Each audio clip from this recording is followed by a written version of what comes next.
Welcome back to the Daily Brief. We're glad you're watching us this hour. Of course, we're going to be giving you details regarding what's happening later on. We're going to be telling you what's happening on the roads with the traffic update. Of course, we know it's the 61st graduation ceremony of the University of Nairobi. So yes, we'll be giving you a feel of what to expect once you go to the roads. I can tell you for a fact, Samuel, that the roads are looking very busy. So yes, do expect a lot of traffic throughout the day on our main highways. That's true. University Way, Wayaki Way, and you'll be letting us know of exactly how the traffic situation is. But for now, it's good to note that our sign language interpreter for this hour will be Josephine Kemathi. We continue to brief you on exactly what is happening where you are, and we would like to take you to Murang'a County and bring in our reporter Alfred Maina, who joins us live with an update from that end. Good morning, Alfred. What is happening where you are? Asante sana Samuel Njoroge kutoka kijiji cha Kiruri, eneo bunge la Kangema, kaunti ya Murang'a. Na huku ni ambapo kuna, kama unaweza angalia upande wangu nyuma, ni kwamba kuna wakulima ambao wako katika mkulima wa majani chai. Hawa ni wakulima ambao wanaweza kufunza wakulima wenzao. Hii ni baada ya kusoma kwa mwaka mmoja jinsi ya ukulima bora katika kaunti hii. Na masomo ambayo yameweza kufadhiliwa na kampuni ya majani chai ambayo inaitwa KTDA. Na hivi leo niweza kuzungumza tu na viongozi wa kampuni hii waweza kutuambia jinsi ambavyo wamekuwa wakiendesha taarifa hii. Karibu hapa. Naweza kueleza jinsi ambavyo mkiendesha hii. Majina yangu naitwa Jared Kebaya. Nasimamia masuala ya kilimo katika KTDA upande wa East Rift. Katika shirika la KTDA tunasimamia factory za majani chai karibu factory 68 ambazo siko na wakulima zaidi ya 1600. Mafundisho ambayo tuko katika siku ya leo ni mafundisho ambayo tunafundisha wakulima wa majani chai katika kila factory, na mafundisho hayo ni wakati baada ya kufanya majaribio katika factory 4 mwaka wa 2006 tukapata ya kwamba mafundisho ya Farmer Field School inafaa sana, kwa sababu mkulima wa majani chai pia ana shughuli zingine ambazo pia ni ukulima wa mimea mingine na pia mifugo, na tukaona ya kwamba tukishirikiana na wasikadau wengine tutaleta walimu pamoja ili wanawafundisha wakiform classes katika factories, na wanasoma katika muda wa miezi 12 ambapo tunawaangalia wale ambao wamesoma, na ikifika wakati huo wanafusu, na wanapofusu wakienda kwa mashamba yao wanakuwa kielelezo kwa wakulima wengine. Na kwa hivyo matumuni yetu ni kufanya wakulima wakuwe experts na pia wakuwe walimu kwa wengine, ili tupate mazao mingi na pia kuchunga mili yao na pia kudiversify production ama yale mambo ambayo wanafanya kwa mashamba yao. Asante sana Njoroge, umesikia huyu ni kiongozi wa KTDA, na niweze kuungana na msimamizi wa kiwanda cha Kanyigaine ambacho ndio kimetoa kimeweza kutoa watu hawa waweze kusoma. Kwa majina ni Joseph Getao, mimi ndiye manager mwenye anasimamia ukulima wa chai na kubeba chai. Tumekuwa tukisoma FFS, inaitwa Farmer Field School, yenye wakulima wanasoma kupitia vikundi vidogo. Tunawakusanya katika sehemu moja na tunaanza kuwafunza mambo kadha wa kadha. Wao ndio wanatengeneza mambo yenye wanataka wasome, wanatengeneza curriculum ya mwaka mzima na wanasoma mambo tofauti, na wakishasoma kwa huo mwaka mmoja, sasa ndio tunawapeleka ndio wakuje wahitimu. Tumekuwa tukiwafunza mambo mingi. Tunakuanga na maofisa wenye katika Kanyigaine Tea Factory, tuna maofisa 4 wenye kila mtu akona na wakulima wake wenye anasimamia, na baadaye anawaitia maexpert wengine wenye wanaungana na wanawafunza mambo yote yenye watakuwa wameweka kwa hiyo curriculum. Asante sana. Asante Samuel, umesikia niweze kukutana na mkulima mmoja aweze kutueleza jinsi zile vitu ambazo umeweza kusoma hapa na kama zitaweza kukusaidia ama zitakusaidia vipi. Asante. Kwa majina ni Ivan Waita, mkulima kutoka Kanyigaine Tea Factory. Tumefunzwa kwa mwaka mzima na leo ndio tunakuja kuitimiza. Na mimi mwenyewe na wakulima ambao tumesoma na wao tumefaidika tangu Kanyigaine ilipoanza masomo. Tumefaidika kilimo, kiafya, kilimo biashara. Si kama vile zamani wazazi wetu hawakuwa wanaelimishwa, lakini sasa tumeelimishwa, tunalima kilimo biashara, tunafuga kilimo biashara, mili yetu imekuwa vizuri na tunachunga mazingira yetu. Niweza kuungana na mkulima mwingine aweze kueleza kile ambacho amesoma ni nini hasa. Kwa majina ni Nancy Jerry kutoka Kanyigaine Factory. Kutoka FFS ianze tumesoma mambo mingi sana kuhusu mimea, matunda na mengine mengi. Sasa kutoka tumeanza kusoma, kuna kitu ambayo hatukuwa tunajua ni matunda na hata ni boga na inalinda miili yetu. Hii inaitwa banana flower ama kwa nini yetu tunaita kiogoro, na inazuia mambo mingi sana kwa miili yetu. Tena tumesoma kuhusu yogurt, maziwa, vyenye sisi tuna add value addition. Kutoka maziwa ya tumefunzwa kufuga ng'ombe, tunatengeneza yogurt, na hata tumesoma mengi sana kuhusu kuzuia mazingira yetu, kwa sababu kwa area hii yetu kuna mmonyoko wa udongo sana, na sasa tumesoma mengi sana kwa kuzuia hii mmonyoko wa udongo kupitia walimu wetu. Na asante Samuel Njoroge, umeweza kusikia ni kwamba hawa ni wanafunzi, wanafunzi ambao wameweza kuwa kisomeshwa, wameweza kuwa kusoma kwa mwaka mmoja mambo ya ukulima bora, na hivi leo kutakuwa na hafla ya kuhitimu kwa wakulima hawa ambapo inatarajiwa kwamba waziri wa viwanda Peter Munya atakuwa akifika maeneo haya, ambaye ndiye atakuwa mgeni wa heshima katika hafla hii ya kufuzu kwa hawa, na iwapo tutaweza kufika upande huo tutaweza kuleta taarifa kwa ukamilifu. Kwa Samuel. Thank you so much, Alfred Miner, for that report. And Shiksha Arora right here in studio says a nice outfit you have. So keep doing what you're doing right there in Muranga. Remember, it's all about financial literacy for tea growers in that particular region. This particular event is being spearheaded by the Kenya Tea Development Agency that has decided to focus on grower capacity, whereby they invest in financial literacy programs for the farmers in their various catchment areas. Right about now, I would like to take you to Kisumu County, and here is our reporter Baraka Karama. Thank you so much for joining us, Baraka. Kindly let us know what you have for us as of now. Samuel, I'm not in Kisumu County, but rather in the neighboring county of Vihiga. Actually, we're trying to follow up a story on the increased cases of teenage pregnancy and defilement cases in this particular county. Remember, Vihiga County is one of the counties where we've seen a high number of cases of young girls who have been forced to drop out of school because of the teenage pregnancy. Of course, this has been a major issue in this part of the region, because of course leaders are laying blame on security officials, saying that there's laxity in making sure that they bring to book those who, of course, have been accused of this particular vice. So just allow me to engage the women rep for Vihiga County, of course, one of the stakeholders in this particular issue, just to try and get her reactions as far as this particular issue is concerned. Welcome to the set. Of course, the issue of teenage pregnancy, those sides of Mbale and Majengo. Of course, we're doing a story, and that particular issue is on the rise. As one of the leaders in this particular county, what is your take about that?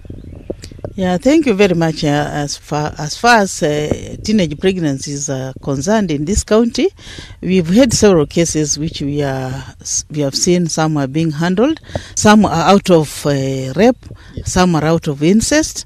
But now, as far as that is concerned, we are talking with the administration to assist us. There's some cases of when somebody dies, there is this disco matanga, there is this small celebrations here. So when these young girls go to attend, they are vulnerable, they are raped, some are raped, and out of that, they get pregnant. And that will definitely show that they have to drop out of school. But we are working together with the administration, the administrators, that's the chiefs, the area police, plus the county commissioner. We are working together as a team, and I'm very happy. At least most of the villages that banned this disco matanga, which may be something that is making these girls to be vulnerable, they have ensured that there is a lot of security movements. There's a lot of patrol going on, because we have had several cases of insecurity, and in the process of maybe these thugs ambushing homes, they rape small girls, they maim the elderly people, and out of that, pregnancies come out. Okay, talking about the input of various stakeholders, we've just had an interview with one of the family members, and of course, she's laying blame on the security officials and, of course, the stakeholders for not trying to help them in curbing this vice. What is your take about that? Okay, we can't rule that one out, but so far there's been a blame that the police take long to reach to such cases when there is an outcry. Yes. There have been cases of complaints, but that's why I'm telling you, I've seen the county commissioner and the security officials. We've had a meeting with them. We had a meeting in the county commissioner's office, and they've assured me they're really working on that. And I'm even trying today, I'll make sure I've gone to see the county commissioner. We talk on this insecurity thing. Okay, as one of the legislators, of course, this particular issue has always been brought in the floor of the House. Could you maybe take us through, maybe if there are plans to ensure that there are some bills that should be brought into the floor of the House, just to try and guide and make sure that such vices does not recur, maybe the penalties? Okay, well. There are some. There's a bill that was passed concerning children and other areas, but now I think maybe a few areas, maybe amendments can be made to slot in and actually to make sure that these people who rape small girls, who maim elderly women in the process of raping them, maybe we shall add a more serious and severe penalty to be put across such kind of people. Yes. Okay, the number of young girls who have dropped out in schools, we've done a survey, and last term alone, we had over 30 pupils from Vihiga constituency who dropped out of schools. As the member of parliament for this particular region, are there plans to ensure that those girls who drop out of school because of teenage pregnancy at least get something to do? You are very right, and even there is a case of a girl that we rescued after rape, took her back to school, and unfortunately she's expectant, and that one now we have no authority over that. Maybe she gives birth. After giving birth, we can give her a second chance of taking her back to school. But now it is too much now, and especially in our villages it's happening, and a lot of incest, a lot of rape, a lot of insecurity. This thing is becoming too much. Who is to blame? Now the rapists are to blame.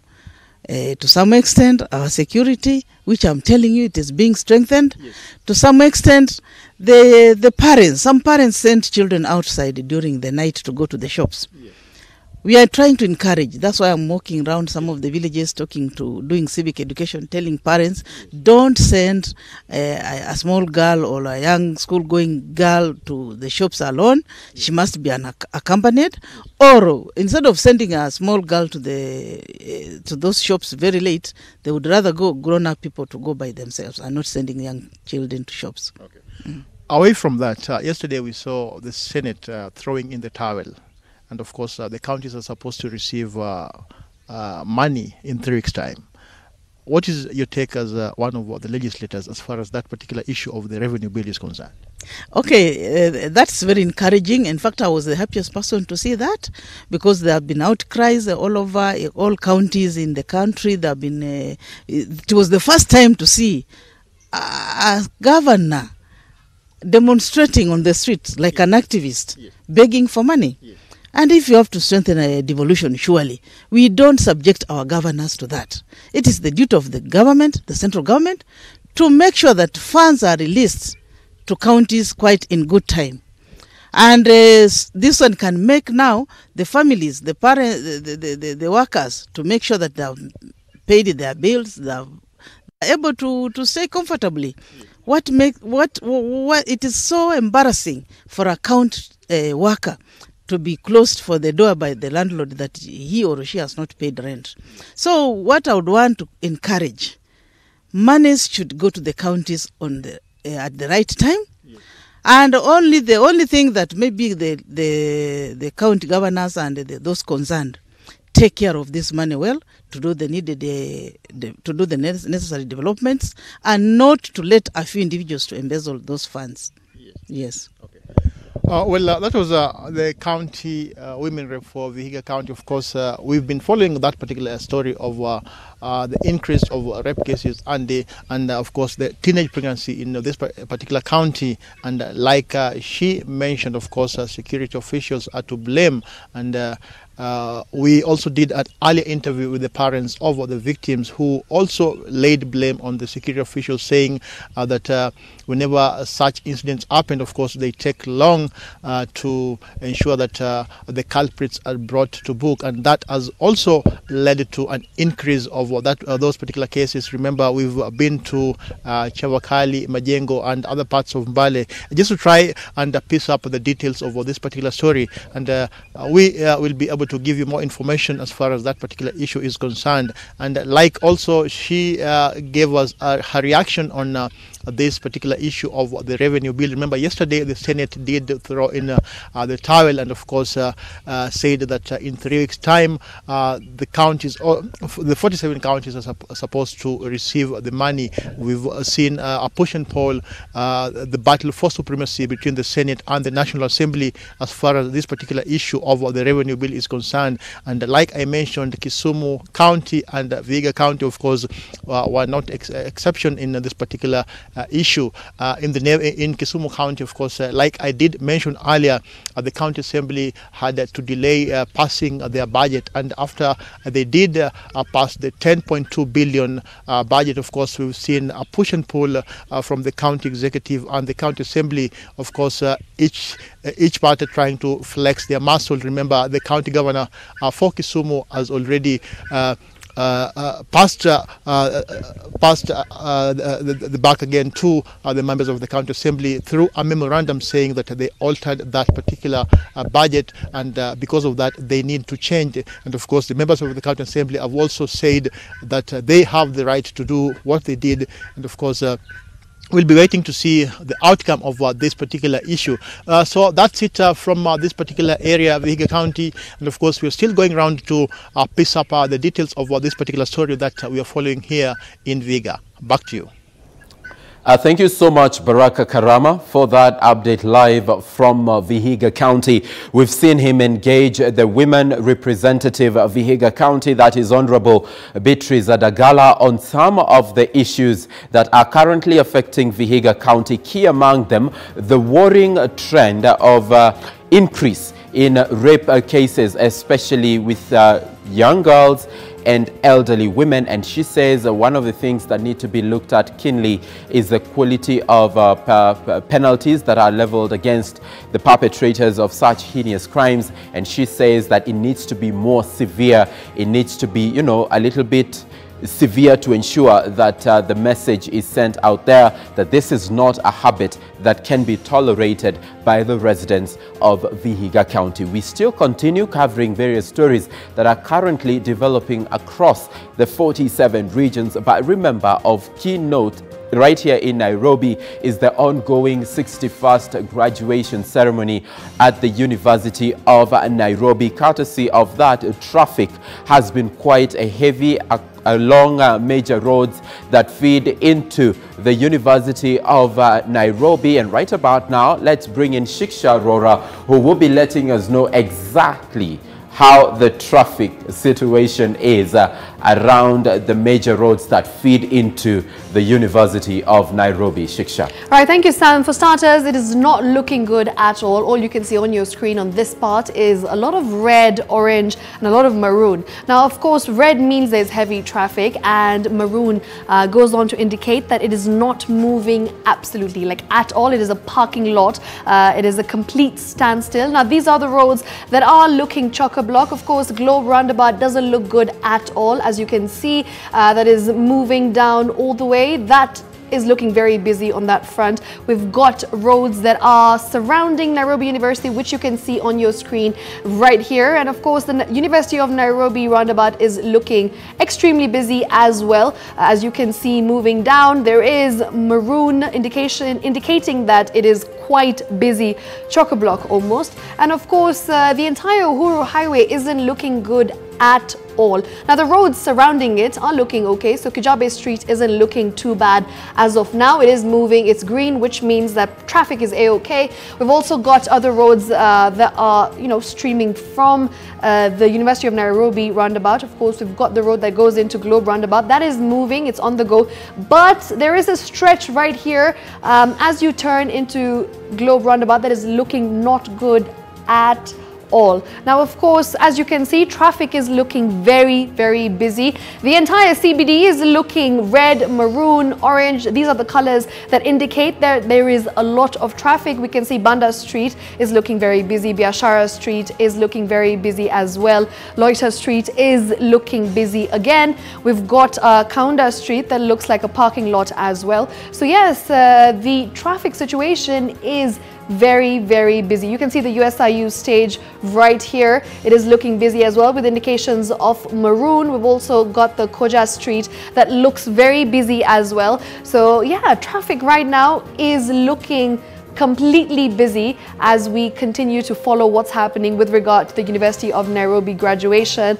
Yep, there we go. This is the section that I was talking about that is looking very, very busy with Central Business District right here. Sharia House is not looking too bad. The road that streams from Sharia House is not looking bad. Harambee Avenue is also not looking too bad right now. It's indications of yellow, which means that traffic is on the go, but it's moving slowly as we speak. Of course, the other stages like Odaya stage, we've got the Molo Group Services section that's looking red as well. Modern Coast Booking Office as well. That section is also looking very red. Accra Road is looking busy as we speak. So yeah, pretty much looking like a parking lot around Central Business District. If you want to go to town right now, I would suggest that you wait for a bit, because as we speak, it is looking extremely busy. A lot of cars, a lot of traffic, and of course, it's not moving fast at all. It's very slow.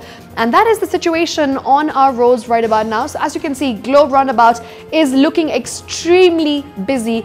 Literally, the entire roundabout has indications of heavy traffic with red, maroon, orange as well. Kirinyaga Road is also looking very, very busy. We've got Ngara flyover, which I think is the worst right now, because an entire stretch of maroon, which means that it is looking like a parking lot, chock-a-block traffic there. Very, very heavy traffic as of now. So yes, we'll definitely be giving you more details regarding what is happening with University of Nairobi graduation and the traffic situation on the roads. Remember, you can also tweet us if you're stuck anywhere on hashtag K24 DailyBrief and tell us where you're stuck and what the situation is on the roads as we speak, because we'll be giving you feedback on that particular area as well, on traffic, on the traffic situation on the roads. So yes, keep talking to us, interacting with us as we tell you what roads to avoid, what alternate roads to use, and of course we'll hope that you are on the go this morning, Samuel. Right, and even when you look into feedback so far, we're asking the viewers what is happening where they are, and there are those that want to know, Shiksha, what is happening where you are. Right here in studio, where you are. It is looking very good. It is looking very busy. So yes, of course, we'll be taking you through what's happening in the respective counties with our correspondents as well. So apart from traffic, we're covering other stories, other events, the live events that are happening. We'll be giving you a detailed coverage on all of those. For now, traffic is not looking good at all. So yes, I'd suggest if you are planning to move to CBD, kindly avoid it because it is looking very, very busy. Just on the spot, for Friday's sake. But we'll move on to other stories that we're following up for you right here on the show. And we'd like to cross over to Uasin Gishu County. And here is our reporter, Timothy Simwa, who will be telling us what we can expect from that particular region today. Thank you for joining us, Timothy. What is happening in Uasin Gishu this far? Good morning to you, Samuel Njoroge and Shiksha in studio. Of course, a few minutes ago, a chopper has just been hovering around here, an indication that the Deputy President, Dr. William Ruto, will be within this compound anytime soon. Of course, we are within the area of Yamumbi in a Kapsaret constituency, where the Deputy President will be leading a contingent of other leaders to bereave with the family of Mzee Joseph Muridhi within this place. And a few minutes ago, of course, the area MP, Oscar Sudi, has been here. He just left, of course, with the area Governor Jackson Mandago, who are also leading other leaders just to condole with the family. So a few minutes from now, Samuel, the Deputy President, will be, of course, checking in, accompanied by other leaders to condole with the family. But away from that, Sam, we also expect that maybe this occasion will also provide a platform for the leaders to talk about issues that have been affecting not necessarily this region, but the country at large. Early in the morning, we joined MP Oscar Sudi in one of the functions in one of the schools within Kapsaret, and he also actually did mention the issue, the current issue that has actually been dubbed as a hot potato, that is the Mau evictions. And he has been of the opinion that all the families that have been or rather expected to be evicted from that particular forest should be compensated. It's an issue that he stands as the only leader from the larger North Rift to be very vocal. He has been commenting about it even for the last 2 weeks, saying that it was unfair that the government was going to evict these families while not giving them an alternative place to live in the meantime. So he maintains that these families should not live until such a time when the government will assure them a place to live. And away from that, Sam, we also understand that from here, the Deputy President will be joining another family somewhere in Cherangani in Trans Nzoia County, where he'll be joining family members also to in a burial ceremony somewhere in Cherangani. And nevertheless, these occasions have always seen all sorts of politics, and we expect that the leadership that he'll be accompanied, of course, including the area MP Oscar Sudi, who has told us that he'll be accompanying the Deputy President Trans Nzoia,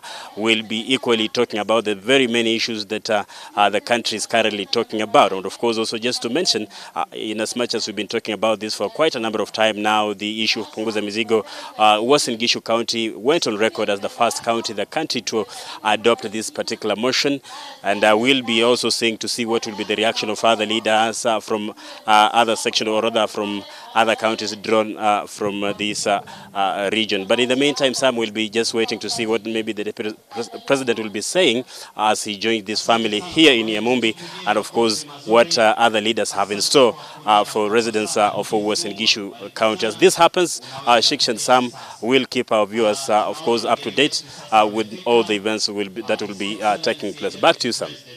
Thank you so much, Timothy Simwa, for that update live from Uasin Gishu County. He says that we should expect some politics to come forth from Uasin Gishu today. The Deputy President will be in the area. He will be flanked by leaders such as Uasin Gishu County Governor Jackson Mandago, Kapsaret Member of Parliament Oscar Sudi. So we will see what exactly will come forth from Uasin Gishu today. As he said, rightfully so, it is the first county to adopt the Punguza Mizigo bill. So what kind of conversation, politically speaking, will be happening in Uasin Gishu today? We will have that covered for you during our subsequent bulletins. For now, it's all about your feedback and what you have been saying online in as far as the content that we've been running by you is concerned. And we've got Shiksha Arora who's standing by on the touch screen to ensure that your voice counts on this show. Shiksha. Thank you very much, Sam. Of course, moving from the streets of Nairobi to the streets of Twitter and Facebook, and of course, taking a look at what you've been saying on social media regarding the topics that we've been talking about, the topics that have been trending. Remember, today, after the death of Robert Mugabe, you've been sending your messages of condolences. We've got at State House of Kenya that says, I wish to convey our deepest sympathies and condolences to the government and the people of Zimbabwe following the death of former President Robert Mugabe. Moving on, we've got at Ole Tumbi who says, Safiri Salama Robert Mugabe. We've got another one here from at I Am Catch Vibe who says, rest in peace, champ. You protected your own land and the African continent. We've also got another one here that is from at Respect Baloi1, who goes on to say, Mugabe was the only man who implemented expropriation of land without compensation. Rest in peace. So a lot of good messages as well, not just negative feedback that's going around. We've got at Brian Flatface1, who says, for years I've listened and known about this only man. Good speeches, strong leadership, but he had his flaws because he is human. Rest in peace. Now, Robert Mugabe has been known for his characteristic speeches that, of course, went on to go viral later on. And we've got another one there from at Goronga Primrose, who says, let's cherish the good things he did and bury the bad. He still led us for 37 years. Rest in power. Quite interesting there. We've got at Sain there one who says, a true Pan-African has returned to his creator. Hashtag rest in peace Mugabe. Another one there from at David Chameleon, who goes on to say that Robert Mugabe was the pride of Africa. He stood up against colonial oppression and abuse. He achieved his desired goal. Rest in peace. We've got at Modibe_theatre, who goes on to say that may the great spirit of President Gabriel Robert Mugabe rest in peace. And the last one here, we've got a tweet from at EchoJan_, who goes on to say, first post-independence leader, forever in hearts and books. Rest well, Comrade Mugabe. So yes, keep sending your messages on hashtag K24 DailyBrief and keep interacting with us. Of course, we'll be airing some of your views as well later on. For now,